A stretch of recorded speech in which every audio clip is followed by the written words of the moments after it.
యేసు ఈ ఈ ఉపమానమును చెబుతూ పరలోక రాజ్యమును గురించినటువంటి ఉపమానం ఇది అని చెప్పాడు. పరలోక రాజ్యము తన కుమారుని పెండ్లి విందు చేసిన ఒక రాజును పోలియున్నది అని చెప్పాడు.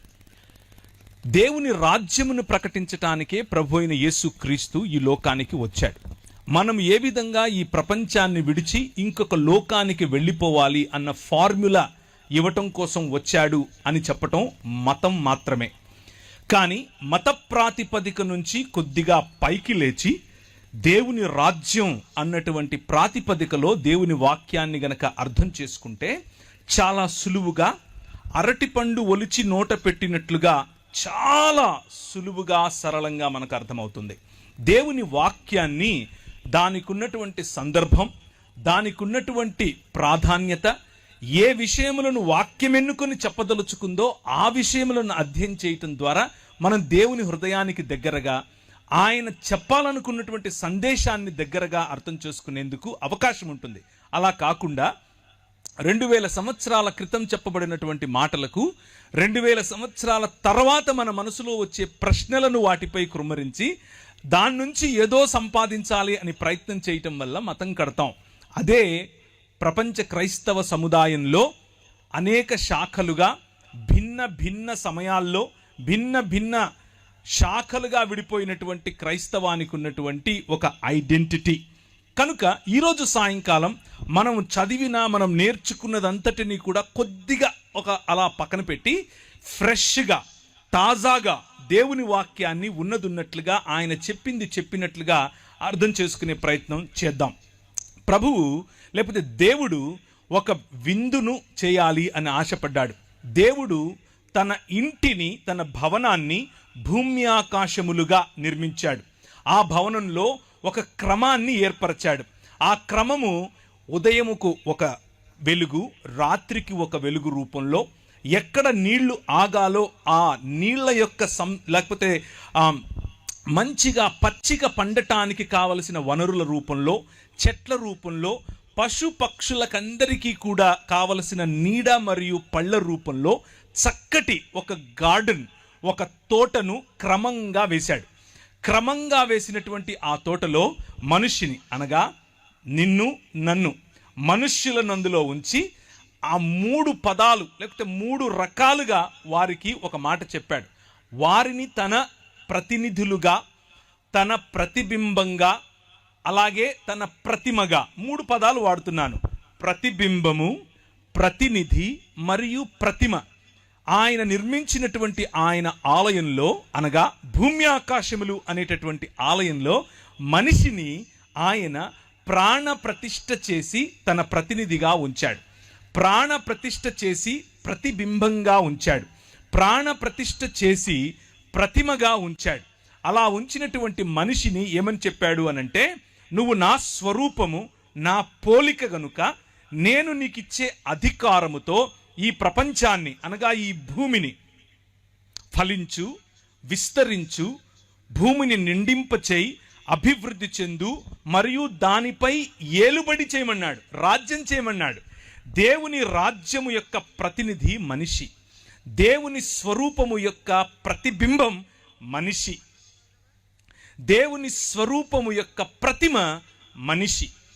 దేవుని రాజ్యము యొక్క ప్రతినిధి, దేవుని పోలిక యొక్క ప్రతిబింబం మరియు దేవుని స్వరూపము యొక్క ప్రతిమే మనిషి. ఈ ఆలయాన్ని, ఆయన నిర్మించినటువంటి భూమి ఆకాశములనే ఆలయాన్ని క్రమముతో ఆయన రాజ్యముగా నడిపించమని బాధ్యతతో కూడినటువంటి అధికారాన్ని మనిషికిచ్చాడు. ఈ బాధ్యతతో కూడిన అధికారం దేవుడు మనకిస్తే, దేవుడు కట్టని గోడలు, దేవుడు ఆయన నిర్మించినటువంటి ఈ ఆలయంలో గోడలు కట్టలేదు.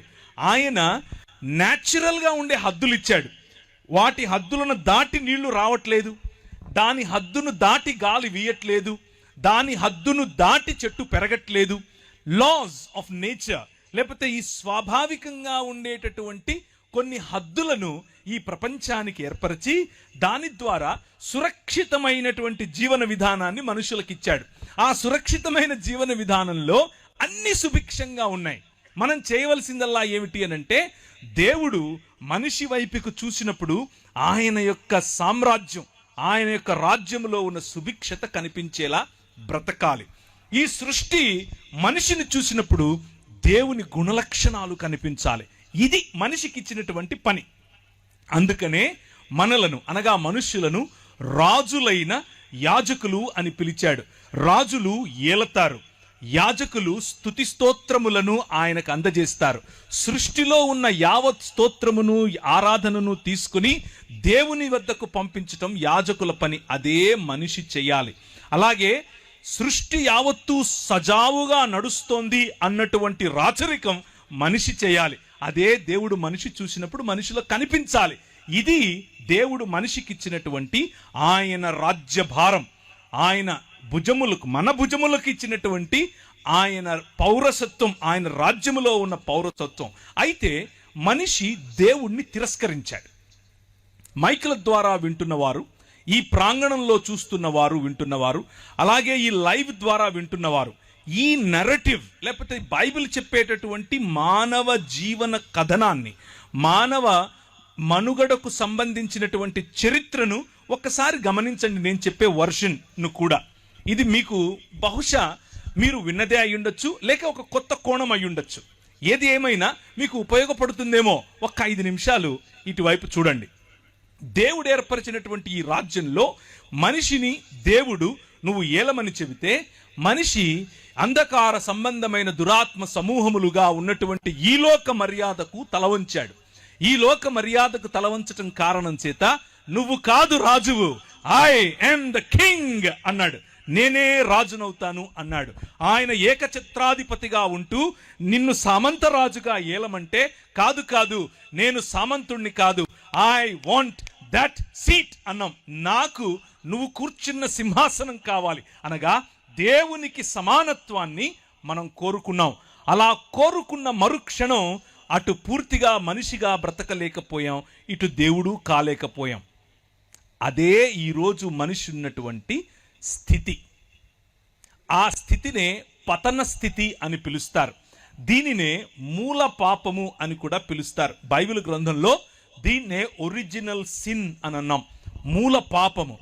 ఈ పాపము కారణంగా ఈ లోకంలోనికి గచ్చపొదలను ఆహ్వానించాం. ఈ పాపము కారణంగా ఈ లోకములోనికి బాధను ఆహ్వానించాం. ఈ దేవుణ్ణి తృణీకరించటం కారణంగా ఈ లోకంలోనికి మనిషికి మధ్య ఉన్న సంబంధాలలో మనం చేదును ఆహ్వానించాం. దేవునితో సంబంధాన్ని కోల్పోయిన కారణం చేత జంతువులు మన మీద తిరగబడ్డాయి, సృష్టి మన మీద తిరగబడింది, గాలి మన మీద తిరగబడింది, నీరు మన మీద తిరగబడింది, భూమి మన మీద తిరగబడింది. మనము అధికారం చేయాల్సినటువంటి ఈ ప్రపంచం మనపై అధికారం చేయటం మొదలుపెట్టింది. కారణం ఏమిటి అనంటే, అంధకార సంబంధమైన దురాత్మ సమూహములకు మనము కొమ్ము కాసేట్లుగా నిర్ణయం తీసుకున్నాం. ప్రభు అన్నాడు, రాజ్యము నాది. మనం అన్నాం, కాదు నీది కాదు, రాజ్యం నాది అని అన్నాం. దాని పర్యవసానం మనుష్యుల మధ్యలో మనిషికి పొసగకపోవటం. అత్తకు కోడలకు పడదు, అమ్మకు కూతురుకు పడదు, నాన్నకు టీనేజ్ బాయ్కి పడదు. మనం ఏదో ఒక విధంగా సాటి మనిషిని, మన పొరుగువాడిని, మన ఇంట్లో ఉన్న, మన బయట ఉన్న, మన సమాజానికి చెందిన, మన సమాజానికి చెందకపోయినా, ఏదో ఒక రకంగా పొరుగు వాడిని మనం దూరం పెట్టడమే నేర్చుకున్నాం. Man rejected the order. దేవుడు ఏర్పరిచినటువంటి క్రమాన్ని విస్మరించినటువంటి, క్రమాన్ని వ్యతిరేకించినటువంటి మనిషి క్రమం కోల్పోయిన కారణం చేత అక్రమస్తుడయ్యాడు. అక్రమములో బ్రతకటం నేర్చుకున్నాడు. దాని కారణంగానే సోదరుణ్ణి చంపాడు. దాని కారణంగానే పొరుగువాడి భార్యను తెచ్చుకున్నాడు. ఇలా జరుగుతూ ఉన్న క్రమంలో మనిషి సాటి మనిషి నుంచి రక్షణ కోసం, సాటి జంతువు నుంచి రక్షణ కోసం, ఈ సృష్టి నుంచి రక్షణ కోసం గోడలు కట్టుకోవటం మొదలుపెట్టాడు. దాన్నే పట్టణములు అంటారు, నగరాలు అని అంటారు. నేను హైదరాబాద్ నగరంలో ఉంటాను, హైదరాబాద్ పట్టణంలో ఉంటాను. మీరు ఏ విధంగా అయితే రాజమండ్రి పట్టణంలో ఉంటారు. ఈ రాజమండ్రి పట్టణం ఈ రోజుకు ఒకవేళ శాటిలైట్ సిటీ అంతా రాలేదని మీరు అనుకుంటున్నారా? వచ్చేసింది, ఎలాగో మీకు కూడా తెలుసు, బోర్డ్స్ కూడా కనిపిస్తూ ఉన్నాయి కదా. నగరాల్లో ఏమేమి ఉంటుంది అని అంటే ఎత్తైన ఇళ్ళుంటాయి. ఒకటే అపార్ట్మెంట్లో ఒక 600 ఇళ్ళుంటాయి.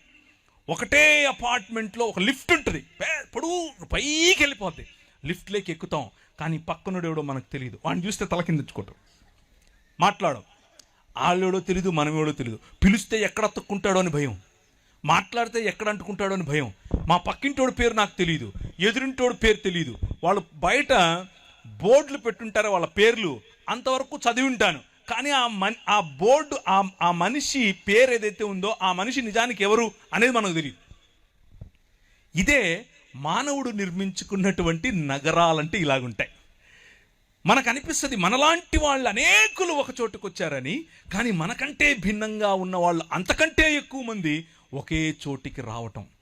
అలా మనుష్యులు కేవలం నగరాలే కాదు, సంస్కృతులను నిర్మించుకున్నారు. కేవలం సంస్కృతులే కాదు, వారు నాగరికతలను నిర్మించుకున్నారు.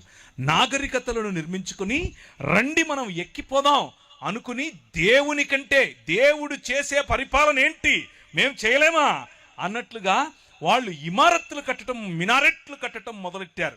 బబులోను అనే నగరం దానికే సాదృశ్యం. నిమ్రోదు సమయంలో కట్టిన బాబేలు గోపురం దానికే సాదృశ్యం. మనుష్యులొక్కటై దేవుణ్ణి ఛాలెంజ్ చేయటమే ఈ లోక మర్యాద. మనుష్యులొక్కటై దేవుని ఎదుట నిలబడి రండి వారి కట్లు విప్పుదుము అని భూరాజులు తమలో తాము మాట్లాడుకుంటున్నారు. చూసారా? 2వ అధ్యాయం కీర్తనల గ్రంథం, దాని సారం ఇదే.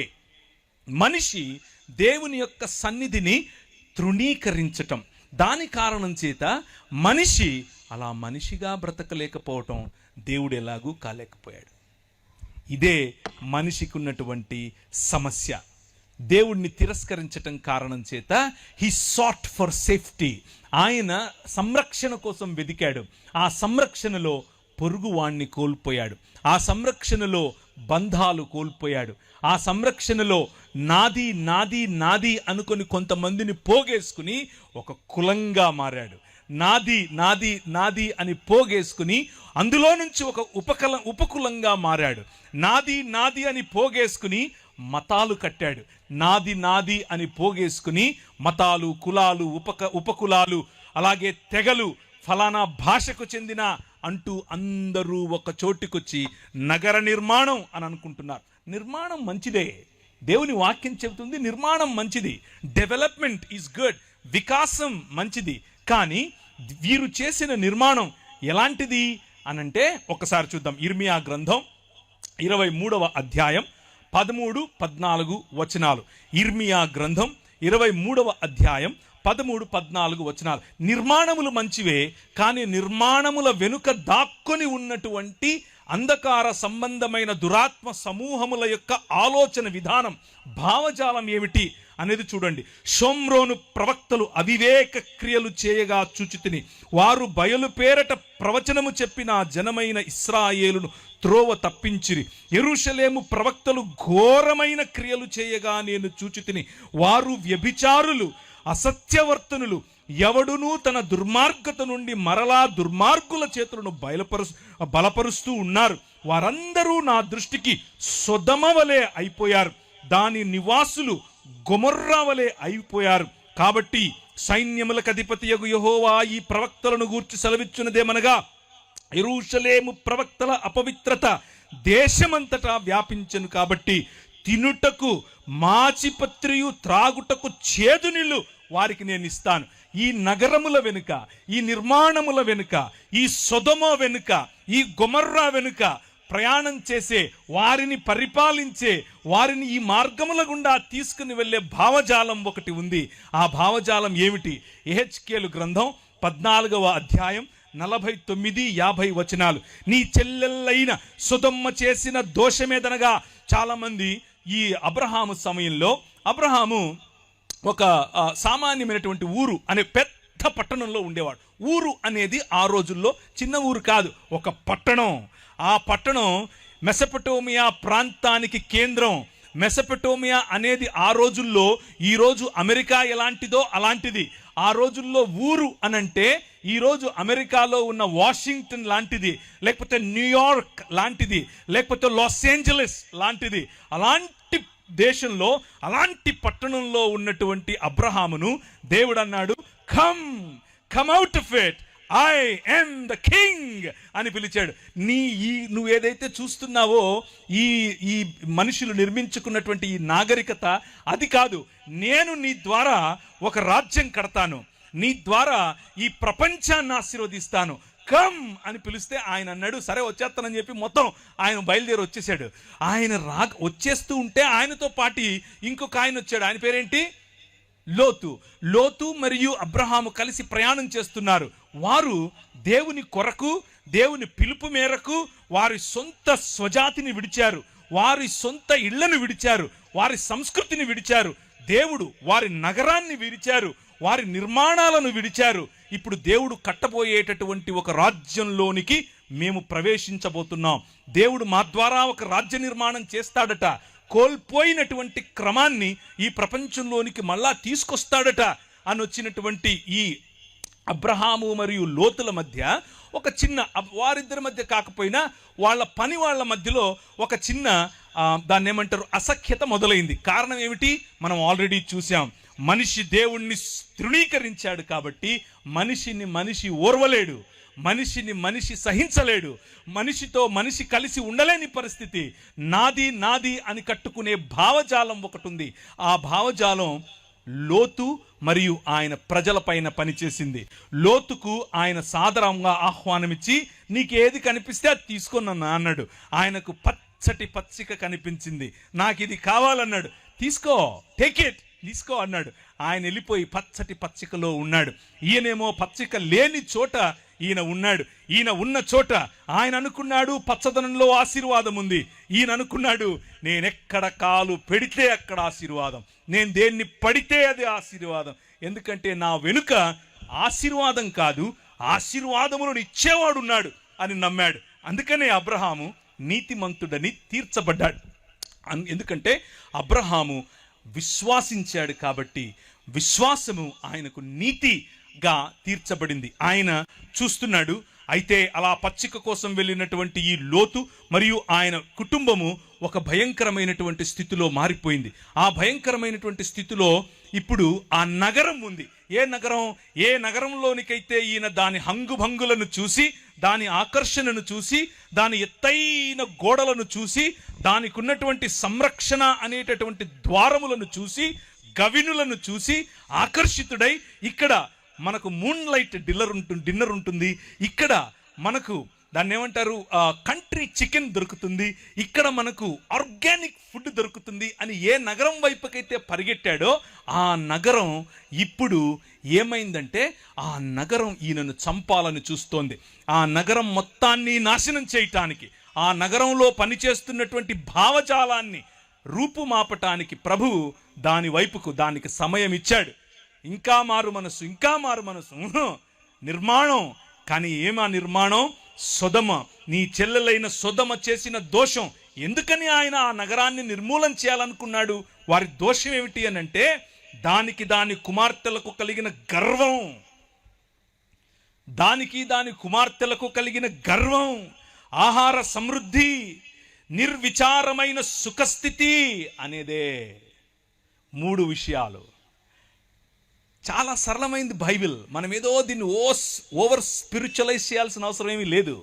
మనిషికి ఎప్పుడైతే ధనం చేరుతుందో, గర్వం, దీన్నే సొయ్యం అని కూడా అంటారు, సొయ్యం పడుతుందో, బాగా కొవ్వు పడుతుందో, అప్పుడు ఆహార సమృద్ధిని చూసి నా దగ్గర చాలా ఆహారం ఉంది అని చెప్పి గర్వపడతాడు, నా దగ్గర సుఖస్థితి ఉంది అని గర్వపడతాడు. ఇవన్నీ కూడా నగరాల్లో కనిపిస్తాయి. ఆహార సమృద్ధి, ఎక్కడ చూసినా ఆహార సమృద్ధి. ఒకరోజు కరోనా వచ్చింది. కరోనా వస్తే ఒక ఆయన దాన్ని ఏమంటారు, మనకు వాట్సాప్లలో చాలామందికి ఇప్పుడు లాక్డౌన్ పెడుతున్నారంట, ఇక మీకు భోజనాలు ఉండవు, ముందే పోయి కొనుక్కోండి అంటే, నేను నా పిల్లలు భోజనం చేయాలి అని చెప్పి కారు వేసుకుని బయలుదేరి వెళ్ళిపోయాను. దగ్గరలో ఒక సూపర్ మార్కెట్ ఉంది, కనిపించినట్టు కొనేస్తున్నాను. కార్డు గోకేసి ₹1,00,000 పైన కొన్నాను. అంతా కారంతా నింపుకున్నాను. ప్రభు నాతో మాట్లాడు, ఒరే ఆహార సమృద్ధిని నమ్ముకుంటావా అన్నాడు. నగరాలు, మనం నిర్మించుకునే సిస్టమ్స్, మన పంటలు, మనం నిర్మించుకునే నిర్మాణాలు, మనం ఆశపడే మన సమృద్ధి, మనం దేనిపైన ఆధారపడాలనుకుంటున్నాం అనేటటువంటి మన భావజాలం, అది నీ చెల్లెలైన సొదొమ చేసిన దోషమేదనగా దానికి నీ దాని కుమార్తెలకు కలిగిన గర్వం, ఆహార సమృద్ధి, నిర్విచారమైన సుఖస్థితి అనున్నదే. అది దీనులకును దరిద్రులకును సహాయము చేయకుండెను. వారు అహంకరించి దాని దృష్టికి హేయక్రియలు చేసిరి గనుక నేను దానిని చూచి వారిని వెళ్ళగొట్టి తినే. దేవుడు సొదొమ గొమొర్రాలను నాశనం చేసింది దేనికి అంటే అలా అనుకుంటాం, అలా మనకు చదివితే అనిపిస్తుంది కూడా. ఏమనంటే ఈ దానిని నాశనం చేయటానికి వీరు వచ్చారు, ఎవరు? దేవదూతలు. అప్పుడు గ్యాంగ్ రేప్ చేయాలి అని అందరూ కలిసి ఆ దేవదూతల మీద పడ్డారు. కాబట్టి గ్యాంగ్ రేప్ దేవుడు ఒప్పుకోడు. కాబట్టి వాళ్ళను ఫైర్ అండ్ బ్రిమ్స్టోన్ అనగా అగ్ని మరియు గంధకములను వారిపై కుమరించాడు అని మనం అనుకుంటాం. అది ఆ కథనంలో ఉంది. కానీ ప్రవక్త యెహెజ్కేలు దాని వెనుకున్నటువంటి ప్రధాన ఉద్దేశం చెప్తున్నాడు. వారు దేవదూతల మీద పడక ముందే, పురుషగాములుగా మారక ముందే, స్త్రీలు స్త్రీగాములుగా మారక ముందే, పశు సంభోగులుగా మారక ముందే, వారికి ఉన్న మోరల్ స్టాండర్డ్ పడిపోక ముందే వారి మనసులోకి వచ్చినటువంటి మూల పాపం, వారి మనసులోకి వచ్చినటువంటి నిజమైన పాపం ఏమిటో తెలుసా? గర్వం. వారి మనసులోకి వచ్చినటువంటి నిజమైన పాపం ఏమిటో తెలుసా? నిర్విచారమైన సుఖస్థితి, ఆహార సమృద్ధి. కానీ వారి కళ్ళకు దరిద్రులు కనబడటం లేదు, దీనులు కనబడటం లేదు. అహంకరించి హేయక్రియలు చేయటం, అహంకారం. నగరాల్లో కనిపించే అహంకారం, డబ్బుకు కనిపించే అహంకారం, అందానికి కనిపించే అహంకారం, ఫ్యాషన్ ఉద్యమాల్లో కనిపించే అహంకారం. అందం తప్ప? నో. దేవుడు అందాన్ని చేశాడు, నీ శరీరాన్ని అందంగా చేసింది ఆయనే. డబ్బు తప్ప? కాదు. సకల సృష్టికి, సృష్టిలో ఉన్న సకల సమృద్ధికి ఆయనే కారణభూతుడు. నిర్మాణం తప్ప? నో. ఆయన నీకంటే గొప్ప నిర్మాణకుడు. భూమ్యాకాశములనే ఆలయాన్ని ఆయనే నిర్మించాడు.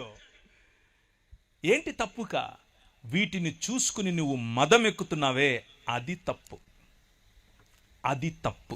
అందుకు నా దృష్టికి హేయక్రియలు చేసింది కనుక నేను దానిని చూచి వారిని వెళ్ళగొట్టి తిని. అయితే ఆ నగరాల్లో ధనం, జ్ఞానం, సొమ్ము, గర్వం, బీదల పట్ల న్యాయం చెయ్యలేని తనం, గర్వం, మానవత్వం, అన్యాయం కనిపిస్తూ ఉంటే అబ్రహాము లేచి నిలబడి ఇప్పుడు మాట్లాడుతున్నాడు. ఇప్పుడు మన ప్రభు అయిన మన దేవునికి ఉన్నటువంటి హృదయాన్ని మీ ముందుంచుతాను. నగరాల పట్ల, మానవ నిర్మితాల పట్ల, మానవ సివిలైజేషన్స్ పట్ల, మానవ సంస్కృతుల పట్ల, మానవ ఈ సమాజముల పట్ల దేవునికి ఉన్నటువంటి మనస్సు మీకు చెప్తాను. ఆయన మనతో సంభాషించాలనుకుంటున్నాడు. ఆయన మనం ఏదైనా చెబితే వినాలనుకుంటున్నాడు. ఆయన మనతో కలిసి నిర్ణయం తీసుకోవాలనుకుంటున్నాడు. చాలాసార్లు మనం అనుకుంటాం ఆయన ఒక మనసు లేని కఠోరమైనటువంటి ఒక సద్దాం హుసేన్ లాంటి వాడు, ఆయన తన ఇష్టం వచ్చిందే చేస్తాడు, ఆయన ఇష్టమే చేస్తాడు, అది మంచైనా చెడైనా ఆయన చేస్తే అంతా ఆయనే చేస్తాడు, ఆయన మహిమకే ఇలాంటివి కొన్ని మాటలు చెప్పుకుంటూ ఉంటాం. అవి వినటానికి థియోలాజికల్గా బాగుంటాయి, కానీ బైబిల్ అందుకు ఒప్పుకోదు. బైబిల్ ఏమంటుందో తెలుసా? ఆయన నీకు భూమిని ఇచ్చాడు. 115వ కీర్తన 16వ వచనం, ఆకాశములు యెహోవా వశము, భూమిని ఆయన నరులకు ఇచ్చాడు. మీతో మాట్లాడతాడు. ఇంతకు నీకు ఇచ్చాను కదా, నువ్వేం చేయాలనుకోడు? సరే నువ్వు చెప్పు. అబ్రహామా, నా స్నేహితుడివి నువ్వు, నీకు చెప్పకుండా నేను ఎలా చేస్తాను? నువ్వు చెప్తాను, నీతో మాట్లాడతాను, చెప్పు అని అంటే ఒక మధ్యస్థ ప్రార్థన చేయటానికి అబ్రహాము నిలబడ్డాడు. ఇప్పుడు అబ్రహాము హృదయం చూడండి. దేవుని హృదయం ఏమో మనిషితో కలిసి పనిచేయాలని, మనిషిని కూడా తన బాటలోనికి తీసుకుని రావాలని, తన హృదయమును తెలిసిన వారిని ఆయన నడిపించాలనుకుంటున్నాడు. ఇప్పుడు అబ్రహాము ఆయనతో అంటున్నాడు, ఒక్క 40 మంది ఉంటే ఎహెత్తవా? ఈయన బార్గెన్ చేయాలనుకుంటున్నాడు. ఈయన ఏమంటున్నాడు? ఈయన బేరమాడాలనుకుంటున్నాడు. కానీ దేవునిలో ఉన్నటువంటి 2 గుణాలను ఆయన టార్గెట్ చేస్తున్నాడు. ఒకటి దేవుని తీర్పు, దేవుని న్యాయమైనటువంటి తీర్పు. వాళ్ళు గర్వాంధులయ్యారు, వాళ్ళను చంపటం న్యాయం. దేవుడు న్యాయమైన తీర్పరి. కానీ దేవుడు కనికరము చూపేవాడు, కనికరం చూపిస్తాడు. ఈ మధ్యస్థ ప్రార్థనలో నేను దేవుని కనికరాన్ని ఎందుకు అడగకూడదు? ఒక్క 40 మంది ఉంటే వదిలేస్తావుగా, ఒక్క 30 మంది ఉంటే వదిలేస్తావుగా, ఒక్క 20 మంది ఉంటే వదిలేస్తావుగా, ఒక్క 10 మంది అని చెప్పి ఆగిపోయాడు అక్కడ. ఎందుకు అని అంటే బార్గెన్ చేయాల్సిన అవసరమే లేదు. ఆయన 40 అంటే ఇచ్చేస్తా, చెప్పు ఉన్నారా, 30 తీసుకో, నో ప్రాబ్లం, 10 నో ప్రాబ్లం, నేను చంపను అని అంటే ఇక ఈయన గమ్మునైపోయాడు. ఎందుకంటే ఆయనకు అర్థమైపోయింది, ఈయన నేను ఆయన హృదయంలో నుంచి కరుణను లోడుకొని తీసుకోవాల్సిన అవసరం ఏమీ లేదు. ఆయన కరుణామయుడు. చేతులెత్తి హల్లెలూయా చెప్పండి. మన ప్రభువు మన నగరాలను, మన ప్రభువు మన సంస్కృతిని, మన ప్రభువు ఈ మానవ సమాజాలను ప్రేమిస్తున్నాడు. అయితే ఎలా చూసి ప్రేమించాలనుకుంటున్నాడంటే, కనీసం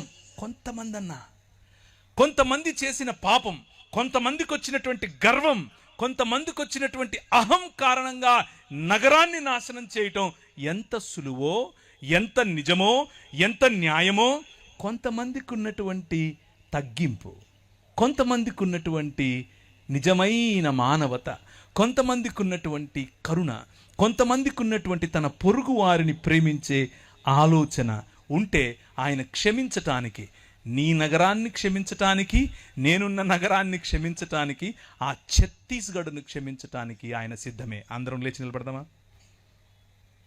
అందరం లేచి నిలబడండి. కెమెరా నా వైపు కాదు, వారి వైపుకు తిప్పండి.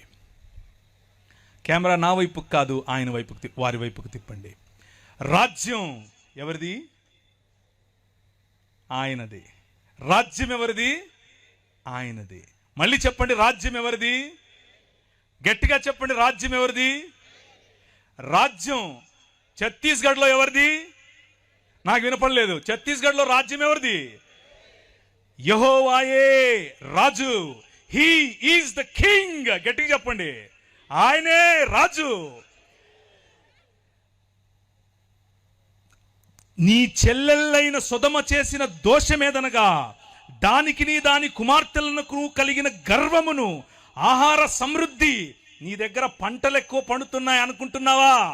నువ్వు ఏ రాజ్యం అయితే నాకేంటి, నువ్వు ఏ రాజైతే నాకేంటి, నువ్వు ఏ నగరం అయితే నాకేంటి, ఏ రాష్ట్రం అయితే నాకేంటి, అది ఛత్తీస్గఢ్ అయినా, ఆంధ్రప్రదేశ్ అయినా, తెలంగాణ అయినా, భారతదేశమైనా, అమెరికా అయినా సరే, ఏమైతే ఆహార సమృద్ధి, గర్వం, నిర్విచారమైన సుఖస్థితి అనేది గనక నీ తలకెక్కుంటే, ప్రభు అంటున్నాడు, నా దృష్టికి హేయ క్రియలు చేశావు కాబట్టి నిన్ను వెళ్ళగొడతాను.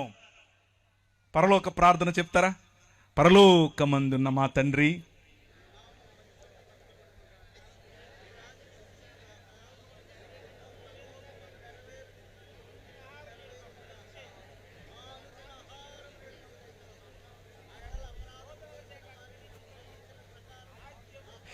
రాజ్యము, శక్తి, మహిమ నీదే. ఛత్తీస్గఢ్ ముఖ్యమంత్రిది కాదు. రాజ్యం, మహిమ, శక్తి ఎవరిది? నీదే. 1వ తారీఖట క్రైస్తవులనట అక్కడ ఊచకొత్త కోస్తారట. ఆకాశమందు సింహాసనాసీనుడైన వాడు వారిని చూసి నవ్వుతున్నాడు. స్మైల్. హల్లెలూయా. అర్థమవుతుందా? వారిని చూసి స్మైల్ కొడుతున్నాడు. ట్రై చేయండి. మణిపూర్లో చేశారుగా, ఏమైంది? రాజ్యం ఎవరిది? మళ్ళీ చెప్పండి, రాజ్యం ఎవరిది? దయచేసి కూర్చోండి. ఇదే మధ్యస్థ ప్రార్థన ఆ రోజు అబ్రహాము చేశాడు. రాజ్యం నీది, ఆ నగరం నీది, ఆ నగరంపై రాజు నువ్వు. ఆ నగరంలో ఉన్న వాళ్ళని ఎలా చంపేస్తావు? చంపవు. వారి పట్ల మంచి హృదయం నీకుంటుంది. ప్రభువు వారితో మాట్లాడి నగరాల పట్ల, ఆయనకున్నటువంటి నగరాల పట్ల మనం చేయాల్సిన మధ్యస్థను మనకు నేర్పిస్తూ వారిరువురు అక్కడి నుంచి వెళ్ళిపోయారు. ఈరోజు రాత్రి ఊరికే పడుకోవద్దు. ఈరోజు రాత్రి ఈ విషయం తెలిసిన నువ్వు, ఛత్తీస్గఢ్లో అట 1వ తారీఖునట 1000 మంది క్రైస్తవులను చంపితే గనక చంపాలి అని పిలుపునిచ్చారు ఒక ధర్మగురువు. ధర్మప్రభువులు చంపడమే తెలుసు. ఈ రాజు, నీ రాజు, ఈ రాజుకు చంపటం కాదు, కమ్ రా అని మరణాన్ని ఆలింగనం చేసుకోవటం నేర్పించాడు. హల్లెలూయా. ఏం ఆలింగనం చేసుకోవటం నేర్పించాడు? మరణాన్ని ఆలింగనం చేసుకోవటం నేర్పించాడు. ఎందుకో తెలుసా? సొదొమ గొమొర్రా పట్టణాలకు భవిష్యత్తు లేదు, కానీ ఆ రాజ్యంలో అయినా ఈ రాష్ట్రంలో అయినా క్రైస్తవ సమాజానికి భవిష్యత్తు ఉంది. ఏంటా భవిష్యత్తు? పునరుత్థానం. హల్లెలూయా. పునరుత్థానం కలిగి మనం లేవబోతున్నాం. పునరుత్థానం కలిగి మనం లేచినప్పుడు ఈ ప్రపంచం చూడబోతోంది ద కింగ్డమ్ ఆఫ్ గాడ్, దేవుని రాజ్యం. ఇది ప్రకటించడానికి మీ రాజు వచ్చాడు. మతం కడతాను అంటే ఎట్లా?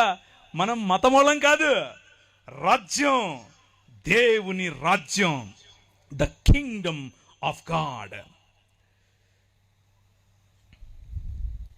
ఒక శ్లోకం చదువుతాను, వినండి.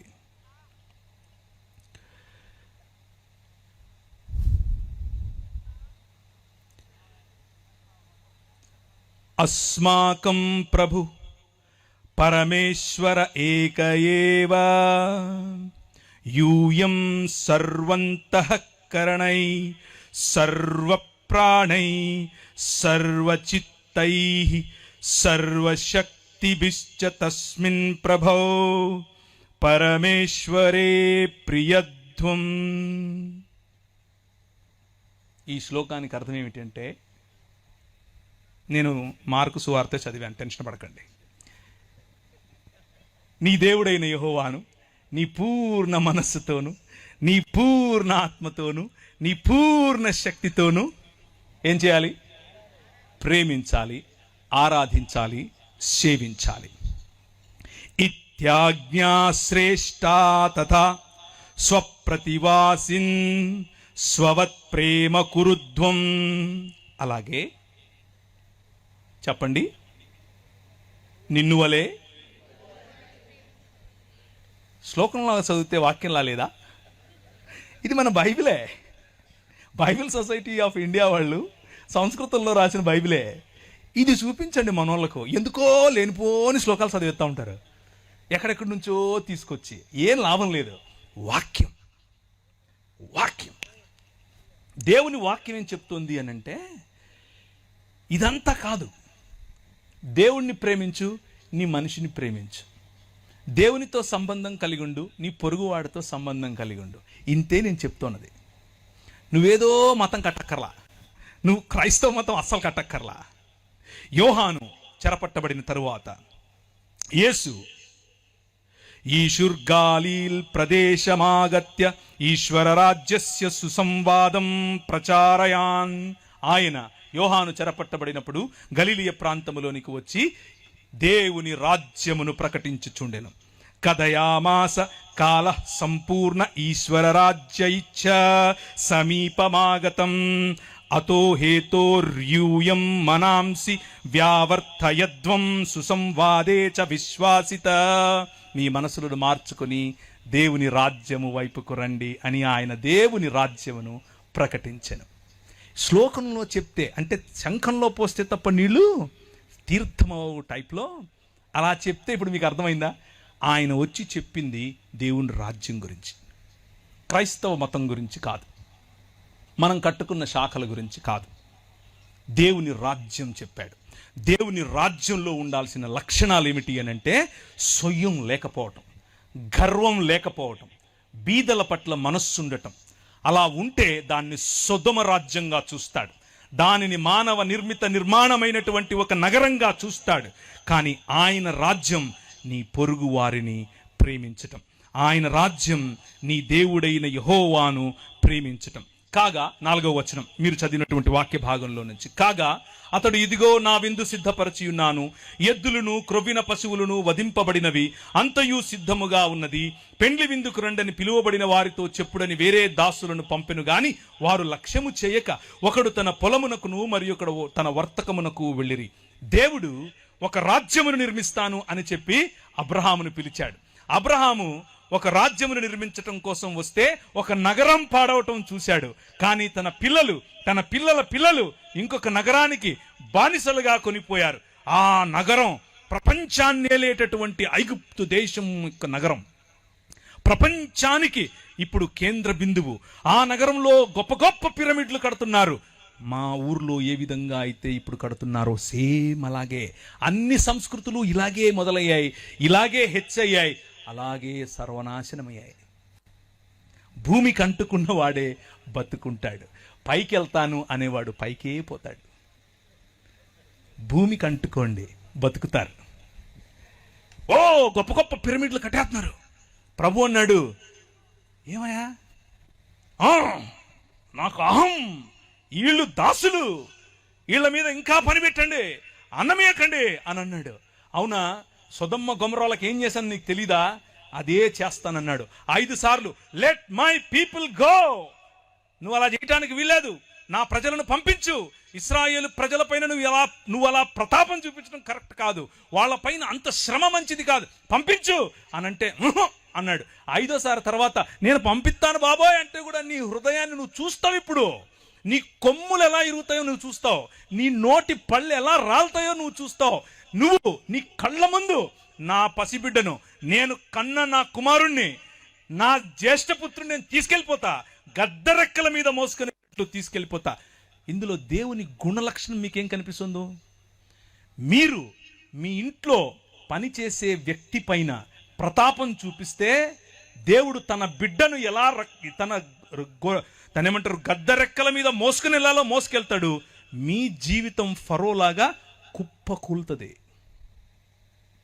మీ పొలంలో పనిచేసేవాడి మీద మీరు చూపించే దాన్ని ఏమంటారు మేకపోతు గాంభీర్యం మీ బతుకును నాశనం చేస్తుంది. మీరు పనిచేసే చోట మీ సహ ఉద్యోగి పట్ల మీరు చూపించేటటువంటి అన్యాయం మీకు పట్టిన కొవ్వు కరిగిస్తుంది. మీ సహ దైవ దాసుల పట్ల మీకు లేని గౌరవం, మీ సంఘంలో మీరు దేవుడు మిమ్మల్ని నాయకులుగా చేశాడు కనుక, పాస్టర్లుగా చేశాడు, ఏమనుకోకుండా అన్న, నెక్స్ట్ టైం పిలవకపోయినా పనుల చెప్పేదే మీరు పాస్టర్లైనంత మాత్రాన సమాజంలో ఉన్న వారిని, సంఘంలోకి వచ్చే వారిని, వారి మీద అజమాయిషీ చేస్తే ఫరోకు పట్టిన గతే. ఎందుకంటే మన దేవుడు, ఆయన హృదయం ఎక్కడ నలిగిపోయే ప్రజలుంటారో, ఎక్కడ అదిమి వేయబడిన ప్రజలుంటారో, ఎవరిపైనైతే మీరు ఇంకా ఎక్కువ భారం పెడతారో అక్కడికి గద్ద తన పిల్లలను తన్నుకొని పోయినట్లు వచ్చి తన్నుకుపోతాడు. మన మూతి పళ్ళు రాలుతాయి, మన కొమ్ములు ఇరుస్తాయి. 10 రకాలైన దేవీ దేవతలను చూసుకుని నువ్వు ఎచ్చుకుపోతున్నావు కదా, నీ ఎచ్చులు ఎలా ఇంచాలో నాకు తెలుసు అని చెప్పి 10 రకాలైనటువంటి తెగుళ్ల ద్వారా వాడి నోరు మూశాడు. రాజ్య నిర్మాణం రా బయటికి అని అన్నాడు. ఎడారి గుండా తీసుకెళ్ళి సముద్రాన్ని దాటించి 40 సంవత్సరాలు వారి కొవ్వు, వారి మదం ఇరిచి అణిచి ఒక రాజ్యం కట్టాడు. నేనే నీకు కింగ్ అని చెబితే వాళ్ళు అన్నారు, వద్దులయ్యా మాకు నువ్వు కనపడటం లేదు, కానీ మాకు ఇంకొక రాజు కావాలి, నువ్వు కనపడతలేవు అన్నారు. ఏంటి, మీకు ఇంకో రాజు కావాలా? అదే ఇక్కడ చెప్తున్నాడు యేసుప్రభు ఈ ఉపమానంలో. కాగా అతడు, ఇదిగో నా విందు సిద్ధపరచి ఉన్నాను, ఎద్దులను క్రొవ్విన పశువులను వధింపబడినవి అంతయు సిద్ధముగా ఉన్నది, పెండ్లి విందుకు రండని పిలిచాడు. ఎవరిని పిలిచాడు? మొదట ఇశ్రాయేలును. అయితే వారితో చెప్పుడని వేరే దాసులను పంపిన గాని వారు లక్ష్యము చేయక, ఒకడు తన పొలమునకు మరి ఒకడు తన వర్తకమునకు ఎవడి పట్ల వాడు దేవుణ్ణి తిరస్కరించి వారి వారి పనులకు వెళ్ళిపోయారు. ప్రభు అన్నాడు, తక్కిన వారు అనగా ఎవరైతే ఈ పనులు, ఈ వర్తకాలు కాకుండా మతం పట్టారో, సంకలో బైబిల్ ఎట్టేసుకుని ఓ నేను లేవీయుణ్ణి, ఓ నేను యాజకుణ్ణి అని వీళ్ళేం చేశారు? పంపినటువంటి దాసులను, మొదట మోషే, తరువాత అహరోను, ఆ తరువాత ఆయన పిల్లలు యాజకులు మొదలైన వారు ప్రవక్తల రూపంలో వచ్చి చెప్పినటువంటి మాట, అన్యాయం వద్దు, అన్యాయం వద్దు. ఏం తీసుకొచ్చి నేను యెహోవాను దర్శించాలి, నేను ఏం తీసుకొచ్చి యెహోవాను దర్శించాలి? ఆ బయలేమో మా పంటలు అడుగుతున్నాడు, మేము పంటలు తీసుకొచ్చి ఇవ్వాలనా? ఆ కియ్యు దేవతేమో తైలం అడుగుతోంది, వేలాది నదులంతా విస్తార తైలం ఇచ్చేయాలనా? ఆ నక్షత్ర దేవతేమో మొలకు దేవుడేమో మా కొడుకులను అడుగుతున్నాడు, నా గర్భఫలమైన జ్యేష్ఠపుత్రుడిని నీకు ఇచ్చేయాలనా? అరే మళ్ళీ మతం కట్టేశారు. నేను పెండ్లికి రండిరా బాబు, వచ్చి కూర్చుని భోంచేయండిరా అంటే ఏం చేస్తున్నారు? తక్కిన వారు అతని దాసులను పట్టుకొని అవమానపరిచి చంపిరి. దేవుని రాజ్యమును గురించి చెప్తున్నటువంటి ఉపమానం ఇది. చంపారు, ప్రవక్తలను చంపారు, ప్రవక్తను రాళ్లతో కొట్టారు, అవమానించారు, చంపారు. ప్రభు అన్నాడు, కాబట్టి రాజు కోపపడి తన దండ్లను పంపి ఆ నరహంతకులను సంహరించి వారి పట్టణము తగులపెట్టెను. మీకా నిలబడి చెప్పాడు, హోషేయ నిలబడి చెప్పాడు, యెషయా నిలబడి చెప్పాడు, ఆమోసు నిలబడి చెప్పాడు. వాళ్ళు చెప్పిందంతా ఇదే. రేయ్, మీ మధ్య న్యాయం లేదు. నేనేమడిగాను? మూడే అడిగాను. మనుష్యుడా, ఏది ఉత్తమమో నీకు చెప్పలేదా? నేను నీకు ముందే చెప్పాను కదా. న్యాయమును జరిగించుటయు, కనికరమును ప్రేమించుటయు, చెప్పండి, దీన మనసు కలిగి యెహోవా ఎదుట ప్రవర్తించు. ఇంతే కదా. నువ్వు మనిషివి కాబాబు అంటున్నా నేను. అంతే, నువ్వు మనిషివి, మనిషి అవ్వు. ధనం చూపించి సొయ్యం చూపించుకో. నీ దగ్గరున్న ఆస్తి చూపించి ఎచ్చుకుపోకు. నీ దగ్గరున్న అందం, కులం, ధనం, సంపాదన వగైరా వగైరా వగైరా, నీ నిర్మాణం, నీ ఇల్లు, ఇవి చూపించి హెచ్చులకెళ్ళకు. మూడే అడుగుతున్నా. న్యాయం జరిగించు, కనికరాన్ని ప్రేమించు, దీన మనస్సు కలిగి యెహోవా ఎదుట బ్రతుకు. అదే మనుష్యుడంటే. ఇదే క్రైస్తవం. మనం లేదు లేదు మతం కావాలి మాకు, వేలాది నదులంతా. ఎందుకు? నేను అడిగానా? నా కొడుకునిచ్చేస్తాను. ఎవడు? ఎందుకు? నేను అడిగానా? అది ఎవడు మొలక అడుగుతాడు, నేను కాదు. నా పంటలు ఇచ్చేస్తాను దేవా, ఎవరు అడుగుతారు? బయలు అడుగుతాడు. కంపారిజన్ మనము మతంతో దేవునికి చేశాం. కాబట్టి రాజు కోపపడి తన దండ్లను పంపి, ఏ దండ్లు? నెబుకద్నెజరు అనే దండు. ఆయన గుర్రాలట చిరుతపులుల్లాగా ఎగిరాయట. వీళ్ళను చెరపట్టుకుని వెళ్ళారు. 600 పైచిలుకు సంవత్సరాలు చెరలో బ్రతికారు. దాన్నే మరణం అని అంటారు. హోషేయ గ్రంథం 6వ అధ్యాయం 2వ వచనం దీనికి ప్రమాణం. యెహోవాయే మనలను కొట్టెను, ఆయనే మనలను బాగు చేయును. 2 దినములైన తరువాత ఆయన సముఖమందు బ్రతుకున్నట్లు 3వ దినమున ఆయన మనలను స్థిరపరచును. 2 దినాలైన తర్వాత, అనగా 3వ దినమున మనల్ని బ్రతికిస్తాడు అని చెప్పుకుంటున్నటువంటి ఇశ్రాయేలు ఎలా బ్రతికిస్తాడు? ఎలా బ్రతికిస్తాడు చెప్పనా? ఆదో వాద ఆసీత్ సచవాద ఈశ్వరేణ సార్థమాసీత్ సవాద స్వయమీశ్వరయేవ. ఆదియందు వాక్యముండెను, వాక్యము దేవుని యొద్దై ఉండెను, వాక్యము దేవుడై ఉండెను. ఆ వాక్యము శరీరధారి అయి కృపా సత్య సంపూర్ణుడిగా మన మధ్య అవతరించెను. లేకపోతే డేరా వేసెను. కూర్చున్న మీరు వింటున్నారు. గర్వము, పొగరు, ధనం వగైరా వగైరాల యొక్క నిర్మాణముతో దేవునికి దూరమైన మానవ సమాజాన్ని తిరిగి మానవ సమాజముగా మార్చటం కోసం గలిలయ ప్రాంతంలో నిలబడి దేవుని రాజ్యం వచ్చేసింది అని చెప్పింది ఇంకెవరో కాదు, స్వయంగా దేవుడే. స్వయంగా ఆది యందున్నటువంటి వాక్యమే. ఏ వాక్యమైతే దేవుని వద్ద ఉండేనో ఆ వాక్యమే. ఏ వాక్యమైతే దేవుడై ఉండేనో ఆ వాక్యమే. ఏ వాక్యమైతే కలిగి ఉన్నదేదియు ఆయన లేకుండా కలుగలేదు అని చెప్పారో ఆ రాజు మన మధ్యకు వచ్చేశాడు. ఆయన పురాతన కాలం మొదలుకొని శాశ్వత కాలము తన ప్రత్యక్షతలు చూపిస్తూ వస్తూ ఉన్నాడు. ఆ రాజును చివరికి మన వద్దకు పంపాడు. అంత్య దినములందు ఆయన మన మధ్యకు పంపాడు. అప్పుడతడు పెండ్లి కాబట్టి రాజు కోపం వారి పట్టణము తగిలిపెట్టాడు. అప్పుడతను పెండ్లి విద్య సిద్ధముగా ఉంది గాని పిలువబడిన వారు పాత్రులు కారు గనుక రాజమార్గములకు పోయి మీకు కనబడిన వారు అందరినీ పెండ్లి విందుకు పిలువడని తన దాసులతో చెప్పెను. This is what commissioning of gospel is. ఈ దేవుని రాజ్యం ఇప్పుడు ఇశ్రాయేలుకు మాత్రమే కాదు, అబ్రహాము యొక్క పిల్లలైన నా పైన విశ్వాసముంచు ప్రతి ఒక్కరిది పిలవండి అని అన్నారు.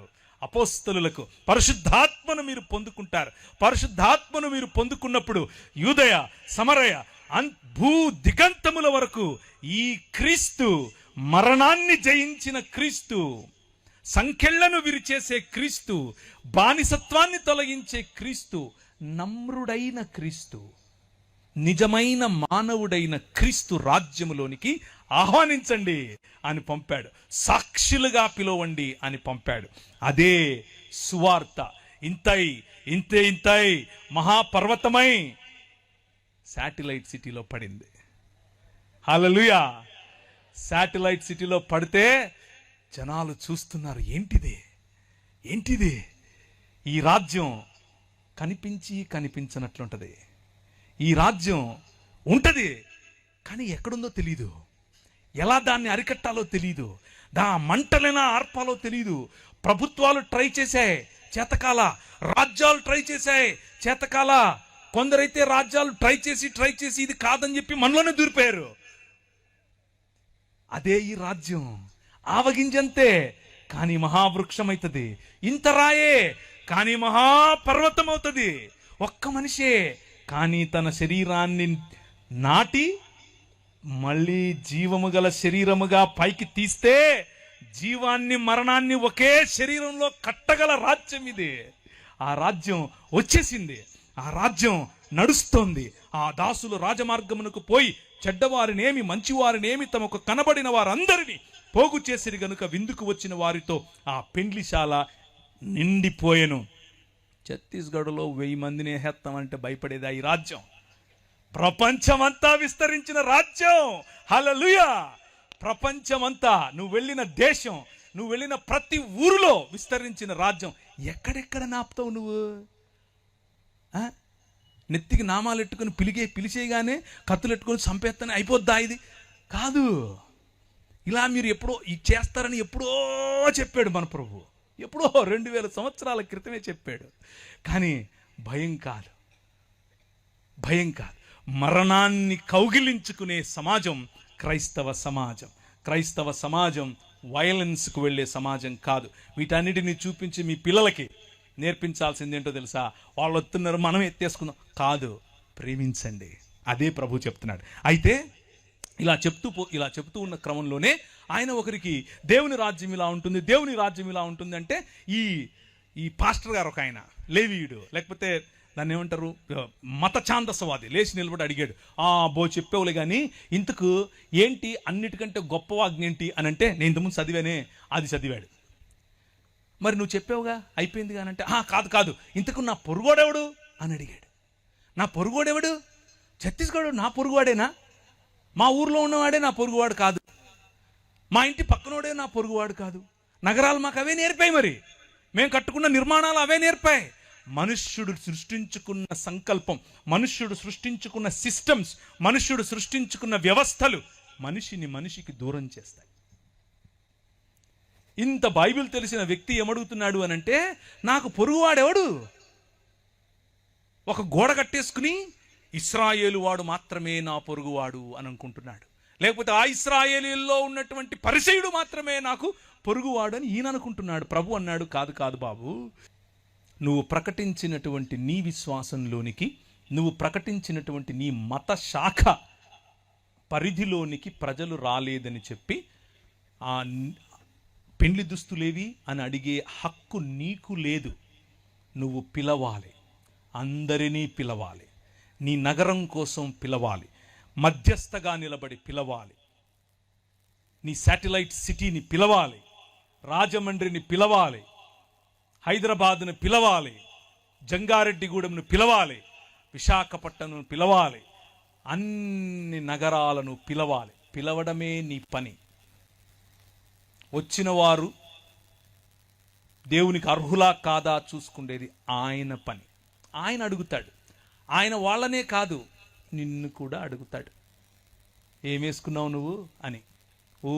అందరినీ పిలిచావు, మరి నీ వస్త్రాలేవి అని కూడా అడుగుతాడు. ఈ ఒక్క మాటను వినండి, నేను ముగిస్తాను. ఏ ఒక్కడూ లేడు, ఏ ఒక్కడూ లేరు. లిపిర్ యథాస్తే నైకోపి ధార్మికో జనః తథా జ్ఞానీశ్వర జ్ఞానీ మానవ కోపి నాస్తి. విమార్గగామినః సర్వే సర్వే దుష్కర్మకారిణః ఏకో జనోపినో తేషాం సాధుకర్మ కరోతి చ. రోమిలకు రాసిన పత్రిక 8 చదివాను. రోమిలకు రాసిన పత్రిక 8వ అధ్యాయం 3వ అధ్యాయం 10, 11, 12. ఏ ఒక్కడు లేడు, నీతిమంతుడు ఒక్కడు లేడు, నువ్వు కూడా కాదు. నీ నీతి నీ స్టాండర్డ్స్కు సరిపోతుంది, అక్కడ పెట్టుకో. ప్రతి ఒక్కడిని వెళ్ళి ఆడి నీతి మార్చడం కోసం నువ్వు గొప్ప అని వారు తక్కువ అని చూపించే ప్రయత్నం చేయకు. అది మతం. రాజ్యం ఏం చెప్తుందో తెలుసా? కలుపు, పిలువు, స్త్రీల కోసం నిలబడు, పిల్లల కోసం నిలబడు, బలహీనుల కోసం నిలబడు, బడుగు బలహీన వర్గాల కోసం నిలబడు. మతం కోసం కాదు. నీ ప్రజలను కట్టు, అందరినీ పిలువు. ఆడి దగ్గర వస్త్రం ఉందా లేదా, వస్త్రం ఇవ్వడం కోసం ప్రయత్నం చేయి వీలైతే. పెద్దన్న వ్యవహారం వద్దు, తండ్రి వ్యవహారం. ఈ రాత్రి సువార్త చెప్పేవారికి రాజ్య సువార్త ఎలాగూ చెప్పాం. మనలో మనం నేర్చుకోవాల్సినటువంటి రాజ్య సువార్తకు సంబంధించిన విలువలు సాటి మనిషిని, సాటి విశ్వాసి అని మాత్రమే కాదు, సాటి మనిషిని గౌరవించటం, సాటి మనిషిని ప్రేమించటం. ఇదే దేవుని రాజ్యం. ఈ దేవుని రాజ్య స్థాపనలో మనందరము ఐక్యపడాలి, మనందరం కలిసికట్టుగా పనిచేయాలి, ప్రేమతో ఈ రాజ్యాన్ని కట్టాలి. ఎందుకు అనంటే రాజ్యం నీది. తర్వాత రాజ్యము ఇప్పుడేగా చెప్పారు. ఎందుకనగా రాజ్యం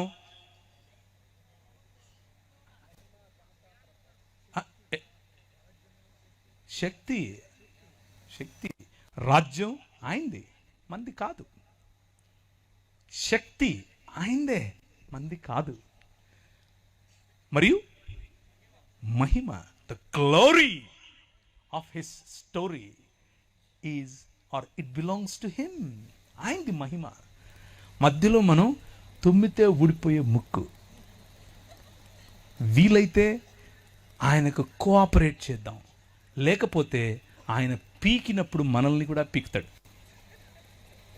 గురుగులతో పాటి, అంటే గోధుమలు అనుకుంటూ మనం ఉన్నాం కదా, మనల్ని కూడా పీకుతాడు. జాగ్రత్త పడాలి.